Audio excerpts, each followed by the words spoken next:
all yun. What's your name? Where do you go to school, JR? Nanonood ako YouTube, di ko na siya binabakit. So, Coach, ano? You didn't expect this magandang magiging ito? yes, I think we just had the breaks today. The balls were falling our way. Thank God that we were able to withstand the pressure defense of the run. It's just like that, but you know, we haven't accomplished anything here.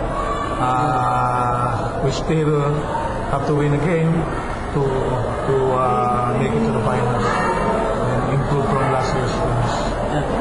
So that's why I'm on my guys. There's no time to celebrate.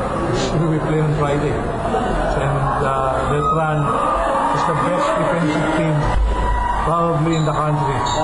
So we cannot relax. They're very well coached, and yung mga players niyan are used to this situation. Coach, first time niyo ba naka-press meet incentive? First time ko as a coach na maka-twice a week. Incentive. First time ng JR, di ba? Hindi, siguro. Coach, nakaganti kayo from last year kasi di ba hindi kayo naka-force ng payoff. Tapos ngayon, yung incentive napunta na sa inyo. Pero yun nga, I agree at KJ. Pero Yung panahon ni Coach it will not mean anything kung hindi namin Pang-final makaprosa, di ba? tournament, final tournament. Coach, what worked for you? I think it was our defense on the, I think Maui Brothers defended Daha very well and limited his touches.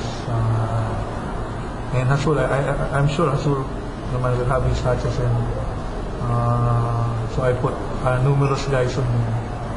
So I told them kung hindi natin ma-stop ng isang tao, pagtulong-tulungan naman. Pero coach, dominated nyo eh. Don't start the game.